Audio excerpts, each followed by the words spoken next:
एक समय की बात है। एक समृद्ध और शक्तिशाली राज्य में खुशियों का माहौल था, क्योंकि कई वर्षों के इंतजार के बाद रानी ने जुड़वा बेटियों को जन्म दिया था। पूरे महल में जश्न मनाया जा रहा था, हर तरफ खुशियां बिखरी हुई थी। लेकिन किसी को अंदाजा नहीं था कि इन दो मासूम बच्चियों के जन्म के साथ ही एक भयानक भविष्य भी जन्म ले चुका है। राजा ने पूरे राज्य की सबसे बड़े ज्योतिषी को बुलवाया ताकि वो दोनों बच्चियों का भविष्य देख सके। ज्योतिषी ने जैसे ही दोनों बच्चियों की कुंडली देखी, उसका चेहरा अचानक गंभीर हो गया। उसकी आंखों में डर साफ दिखाई दे रहा था। आचार्य, अभी कुछ ही क्षण पहले तक आपके चेहरे पर शांति थी, लेकिन जैसे ही आपने हमारी दोनों पुत्रियों की कुंडली देखी, आपके भाव अचानक बदल गए। आपकी आंखों में एक अजीब सा भय साफ दिखाई दे रहा है। आखिर ऐसा क्या देख लिया आपने जो आपको इतना व्याकुल कर रहा है? महाराज, मैं वर्षों से ग्रह नक्षत्रों का अध्ययन कर रहा हूं। मैंने अनगिनत कुंडलियां देखी हैं, लेकिन आज जो मैंने इन दोनों बालिकाओं की कुंडली में देखा है, वैसा योग मैंने अपने जीवन में पहले कभी नहीं देखा। ये दोनों बालिकाएं साधारण नहीं हैं। इनका भाग्य पूरे राज्य की दिशा बदलने वाला है। आचार्य, कृपया हमें डराइए मत। आप जो भी देख रहे हैं स्पष्ट शब्दों में बताइए। ये दोनों हमारी बेटियां हैं, हमारी आंखों का तारा हैं। क्या उनके भविष्य में कोई अनिष्ट लिखा है? क्या कोई खतरा है जो हमारे परिवार या राज्य पर मंडरा रहा है? महारानी, आपकी एक पुत्री ऐसी है जिसके भाग्य में अपार तेज, करुणा और शक्ति लिखी है। वो इस राज्य को नई ऊंचाइयों तक पहुंचाएगी। उसका नाम इतिहास में स्वर्ण अक्षरों में लिखा जाएगा। लेकिन दूसरी पुत्री... आचार्य, आप रुक क्यों गए? आपका ये लेकिन मेरे हृदय की धड़कनें बढ़ा रहा है। कृपया पूरी बात कहिए। दूसरी पुत्री के बारे में क्या देखा आपने? महाराज, दूसरी पुत्री के ग्रह अत्यंत उग्र और विनाशकारी योग में हैं। अगर समय रहते इसे रोका नहीं गया तो वही बालिका एक दिन इस पूरे राज्य के विनाश का कारण बनेगी। उसका क्रोध, उसका अहंकार सब कुछ नष्ट कर देगा। ज्योतिषी की बात सुनते ही महल में सन्नाटा छा गया। खुशियों का माहौल अचानक डर में बदल गया। राजा और रानी दोनों एक दूसरे को देखने लगे। उनके दिल में एक अजीब सा डर बैठ चुका था। राजा पूरी रात सो नहीं पाया। वो सोचता रहा कि अगर भविष्यवाणी सच हो गई तो उसका पूरा राज्य बर्बाद हो जाएगा। और आखिरकार उसने एक ऐसा फैसला लिया जिसने सब कुछ बदल दिया। हमें एक ऐसा कठोर निर्णय लेना होगा जो एक पिता के लिए सबसे कठिन होता है। एक ऐसा फैसला जो मेरे दिल को अंदर से तोड़ रहा है। लेकिन अगर मैंने ये कदम नहीं उठाया तो शायद पूरा राज्य एक भयानक विनाश की आग में जल जाएगा। महाराज, आप ये कैसी बातें कर रहे हैं? आपका चेहरा इतना भारी क्यों हो गया है? कृपया साफ साफ कहिए। मेरे दिल में डर बैठता जा रहा है। कहीं आप हमारी बेटियों के बारे में कुछ गलत तो नहीं सोच रहे? मैं जानता हूँ ये कहना मेरे लिए भी आसान नहीं है, लेकिन हमें अपनी एक बेटी को इस महल से, इस राज्य से हमेशा के लिए दूर भेजना होगा। यही एक रास्ता है जिससे हम आने वाले उस भयानक भविष्य को रोक सकते हैं। नहीं महाराज, ये आप क्या कह रहे हैं? कैसे एक माँ अपनी ही कोख से जन्मी संतान को खुद से दूर कर सकती है? वो कोई खतरा नहीं है, वो हमारी मासूम बच्ची है। आपने उसे अपनी गोद में खिलाया है। क्या आप सच में उसे हमसे दूर भेज देंगे? मत समझो कि ये फैसला मेरे लिए आसान है। हर शब्द मेरे दिल को चीर रहा है। मैं सिर्फ एक राजा नहीं हूँ, मैं भी एक पिता हूँ। और एक पिता होने के नाते मैं अपनी बेटी से उतना ही प्रेम करता हूँ जितना तुम करती हो। लेकिन अगर एक पिता का दिल और एक राजा का कर्तव्य आमने सामने खड़े हो जाएं, तो मुझे अपने राज्य, अपने लोगों और उनके भविष्य को चुनना पड़ेगा, भले ही इसकी कीमत मुझे अपनी ही संतान से बिछड़ कर चुकानी पड़े। रानी के आंसू रुक नहीं रहे थे, लेकिन वो जानती थी कि राजा का फैसला बदलना अब संभव नहीं है। अंत में भारी दिल के साथ उन्होंने एक बच्ची को दूर भेजने का निर्णय लिया।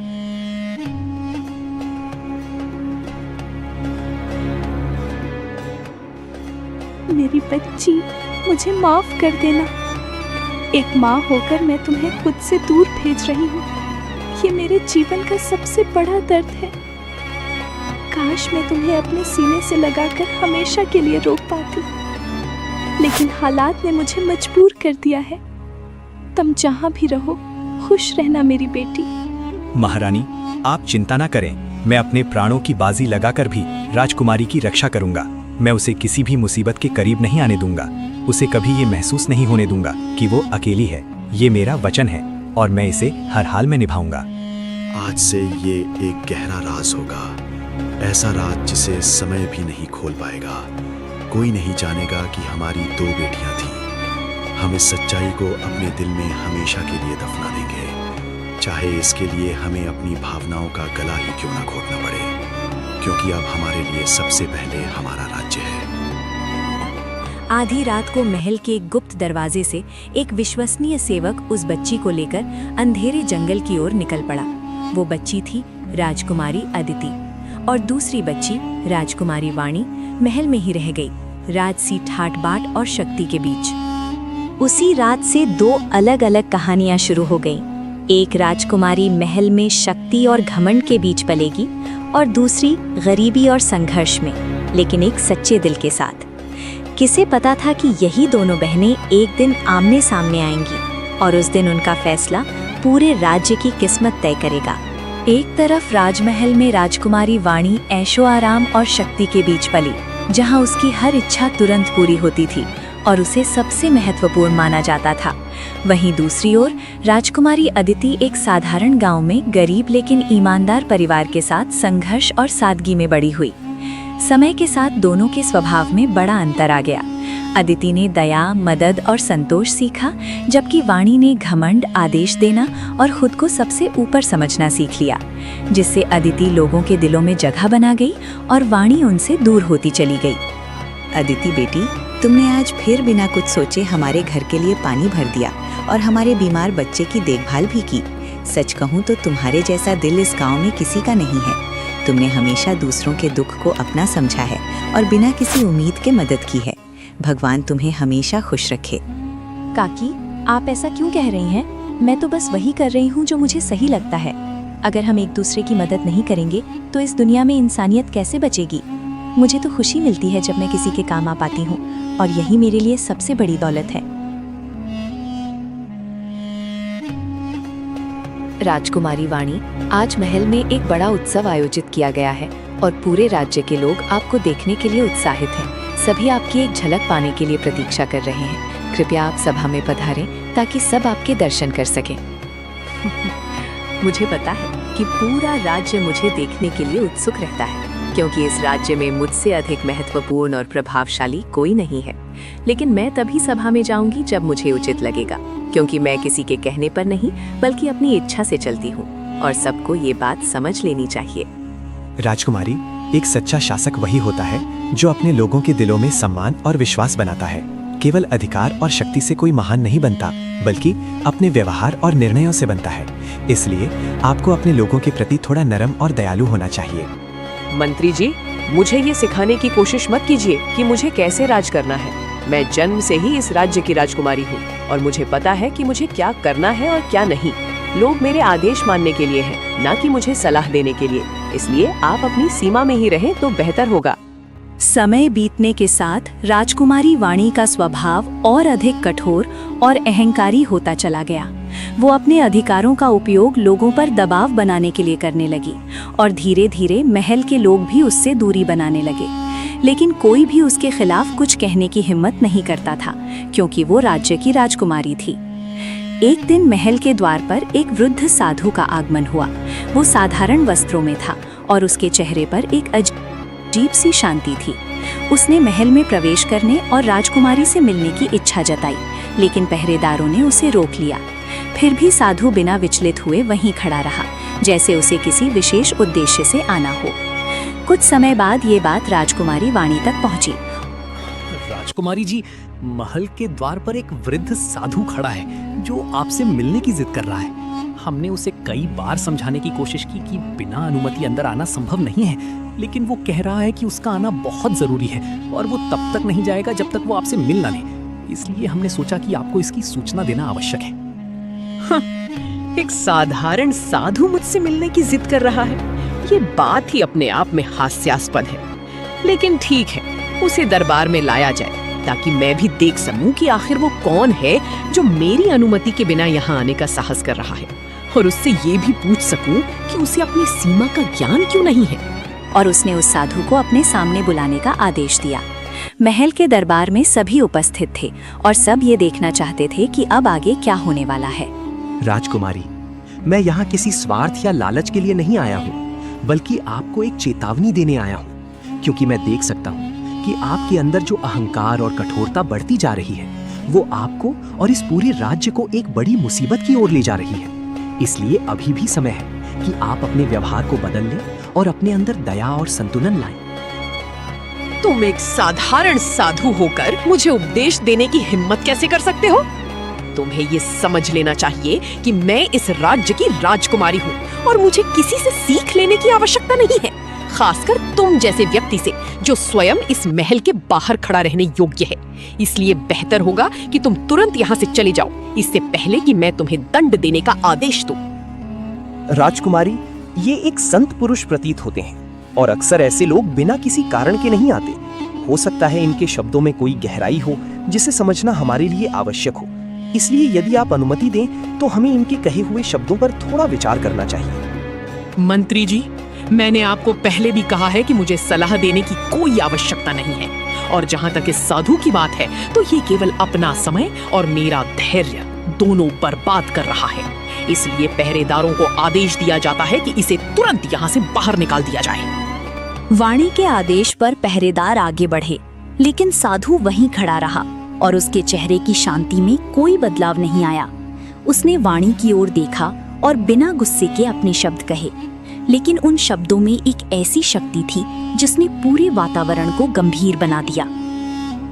राजकुमारी, मैं तुम्हें अंतिम बार चेतावनी दे रहा हूँ कि अहंकार इंसान को धीरे धीरे अंधकार की ओर ले जाता है, और जब ये अपनी सीमा पार कर जाता है तो वही इंसान अपने ही रूप से अनजान हो जाता है। तुमने मेरी बातों का अपमान किया है और अपने घमंड को सत्य से ऊपर रखा है, इसलिए अब तुम्हें अपने कर्मों का परिणाम भुगतना होगा।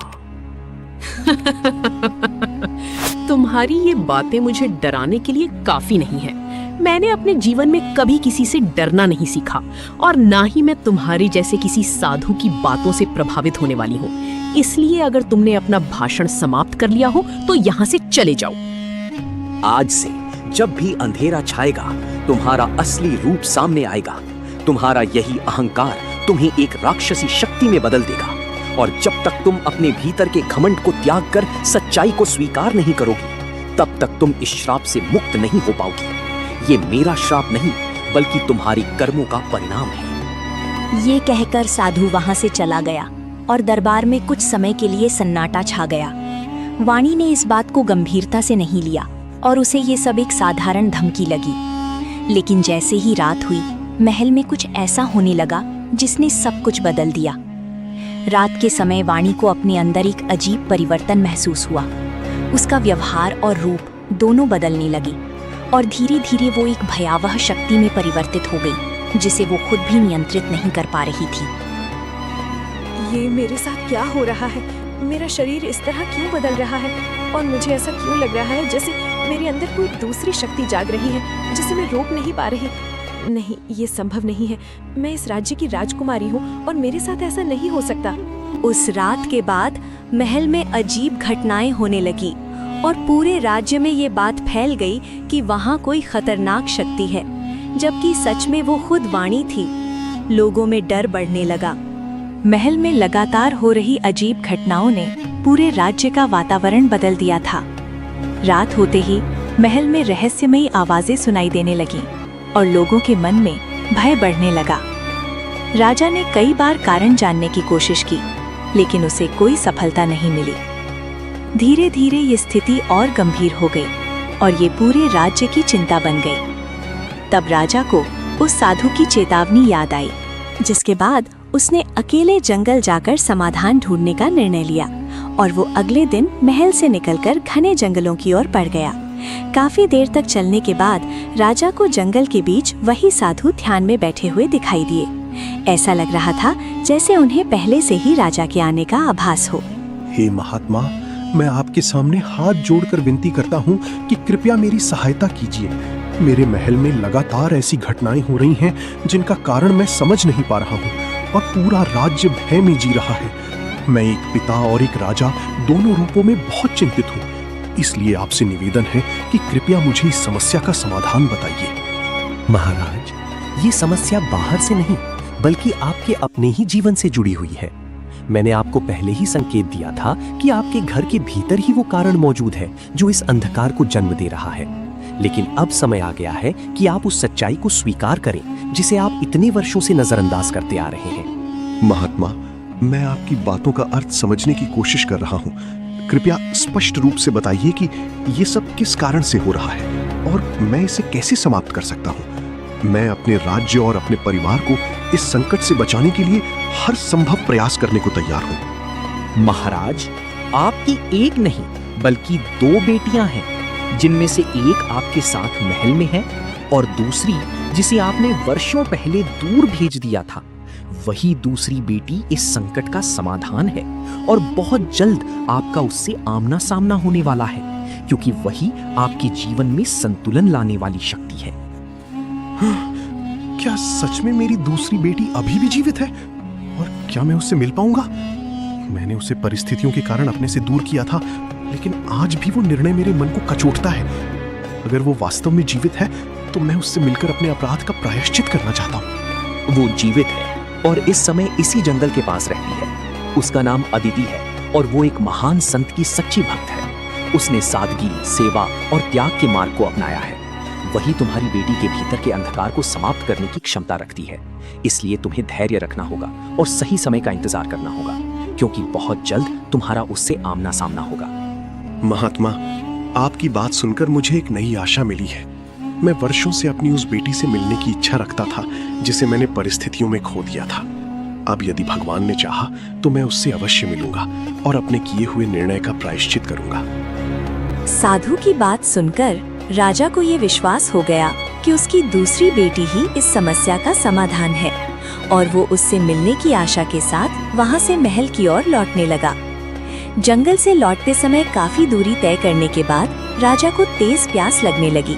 उसके पास पानी नहीं था और थकान के कारण वो आगे चल नहीं पा रहा था। कुछ ही देर में उसकी हालत कमजोर हो गई और वो रास्ते में ही गिर पड़ा। उसी समय उसी जंगल में अदिति लकड़ी इकट्ठा करने के लिए आई हुई थी। तभी उसकी नजर रास्ते में गिरे हुए राजा पर पड़ी और वो तुरंत उनकी ओर बढ़ी। ये व्यक्ति इस हालत में यहाँ कैसे गिर गया है और इसकी सांसें भी कमजोर लग रही हैं। अगर इसे तुरंत पानी और सहायता नहीं मिली तो इसकी स्थिति और खराब हो सकती है। मुझे तुरंत कुछ करना होगा।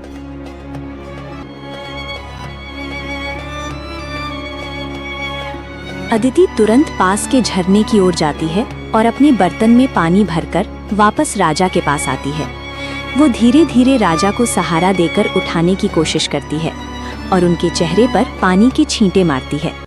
कुछ ही देर में राजा को होश आने लगता है। राजा आंखें खोलता है और अपने सामने एक साधारण वेश में खड़ी लड़की को देखता है। उसे ये नहीं पता होता कि ये वही लड़की है जिसकी तलाश उसे वर्षों से थी। अदिति भी राजा को एक अजनबी व्यक्ति समझकर उनकी सहायता कर रही होती है। बेटी, तुमने मेरी जान बचाई है। अगर तुम समय पर यहाँ नहीं आती तो शायद मैं इस हालत में और ज्यादा देर तक टिक नहीं पाता। मैं इस जंगल में रास्ता भटक गया था और प्यास के कारण मेरी हालत बिगड़ गई। तुम्हारा ये उपकार मैं जीवन भर नहीं भूल पाऊंगा। इसमें उपकार जैसी कोई बात नहीं है। अगर कोई व्यक्ति संकट में हो और हम उसकी मदद कर सकते हैं तो ये हमारा कर्तव्य होता है। आप अब थोड़ा आराम कर लीजिए और जब आप पूरी तरह ठीक महसूस करें तब आगे का रास्ता तय कर सकते हैं। तुम्हारी बातें और तुम्हारा व्यवहार बहुत अलग है। आज के समय में जहाँ लोग बिना स्वार्थ के किसी की मदद नहीं करते, वहाँ तुमने बिना कुछ सोची मेरी सहायता की। क्या तुम यहीं आसपास रहती हो? और तुम्हारा परिवार कौन है?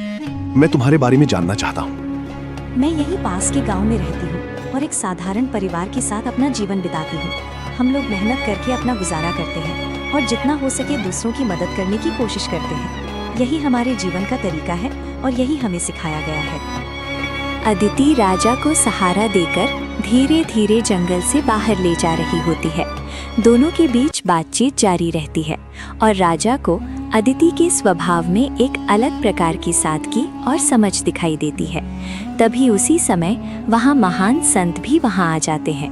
राजा और अदिति दोनों संत को देखकर रुक जाते हैं। संत दोनों की ओर देखते हैं और स्थिति को समझ जाते हैं। ऐसा प्रतीत होता है जैसे उन्हें पहले से ही इस मिलन का आभास था। महाराज, अब समय आ गया है कि वो सत्य आपके सामने आ जाए जिसे इतने वर्षों से छुपाया गया था। जिस व्यक्ति को आप एक साधारण लड़की समझ रहे हैं, वही आपकी वो दूसरी पुत्री है जिसे आपने वर्षों पहले परिस्थितियों के कारण अपने से दूर कर दिया था। क्या ये सत्य है कि यही मेरी वही पुत्री है जिसे मैंने अपने हाथों से इस दुनिया से दूर कर दिया था? क्या इतने वर्षों बाद आज मैं उससे मिल रहा हूं? मैं इस बात को समझने की कोशिश कर रहा हूं, लेकिन मेरे मन में अनेक प्रश्न उठ रहे हैं। आप जो कह रहे हैं, क्या वो सच है? क्या मैं वास्तव में इस राज्य की राजकुमारी हूँ और ये मेरे पिता हैं? मुझे अब तक अपने जीवन के बारे में जो कुछ पता था वो सब अलग था। मैं इस सत्य को स्वीकार करने की कोशिश कर रही हूँ। ये पूर्ण सत्य है अदिति। तुम ही इस राज्य की दूसरी राजकुमारी हो और तुम्हारा जीवन इसी उद्देश्य के लिए इस मार्ग पर चला है। तुमने सेवा, त्याग और सादगी के माध्यम से वो शक्ति प्राप्त की है जो इस राज्य के अंधकार को समाप्त कर सकती है। और अब समय आ गया है कि तुम अपने वास्तविक स्थान को स्वीकार करो। बेटी, मैंने परिस्थितियों के कारण तुम्हें अपने से दूर किया था, लेकिन आज मैं अपने उस निर्णय के लिए स्वयं को दोषी मानता हूं। अगर तुम मुझे स्वीकार कर सको तो मैं तुम्हें अपने साथ महल ले जाना चाहता हूं, ताकि मैं अपने उस अधूरे रिश्ते को पूरा कर सकूं जिसे मैंने वर्षों पहले तोड़ दिया था। अगर ये सत्य है और यही मेरा कर्तव्य है तो मैं आपके साथ चलने के लिए तैयार हूँ। मैंने हमेशा अपने जीवन में सेवा और संतुलन को महत्व दिया है, और यदि अब मेरा स्थान वहाँ है जहाँ मैं इस अंधकार को समाप्त कर सकती हूँ, तो मैं इस जिम्मेदारी को स्वीकार करती हूँ। इसके बाद राजा संत कबीर और अदिति को अपने साथ महल लेकर लौटता है। महल पहुंचते ही संत कबीर की उपस्थिति से वहां का वातावरण धीरे धीरे बदलने लगता है। जहां पहले भय और अंधकार का प्रभाव था, वहां अब शांति का अनुभव होने लगता है। उसी समय राजकुमारी वाणी के भीतर जो अंधकार और बाहरी छाया सक्रिय थी, वो कमजोर होने लगती है और धीरे धीरे समाप्त हो जाती है। ऐसा प्रतीत होता है जैसे किसी अदृश्य शक्ति ने उस प्रभाव को खत्म कर दिया हो। मुझे समझ नहीं आ रहा कि मेरे साथ क्या हो रहा है। मेरे अंदर जो अजीब शक्ति थी वो धीरे धीरे खत्म होती जा रही है, और अब मैं अपने आप को पहले जैसा महसूस कर रही हूँ, जैसे मेरी अंदर का बोझ समाप्त हो गया हो। जब सच्चाई, सेवा और प्रेम एक साथ आते हैं तो कोई भी अंधकार स्थायी नहीं रह सकता। वाणी के भीतर जो बाहरी छाया थी वो अब समाप्त हो चुकी है और अब सब कुछ संतुलन में आ जाएगा। महल का वातावरण पूरी तरह शांत हो जाता है और राज्य में फिर से संतुलन स्थापित हो जाता है। दोनों बहनें एक साथ खड़ी होती हैं और उनके बीच का अंतर समाप्त हो जाता है। राजा को अपनी दोनों बेटियां वापस मिल जाती हैं और राज्य में एक नई शुरुआत होती है।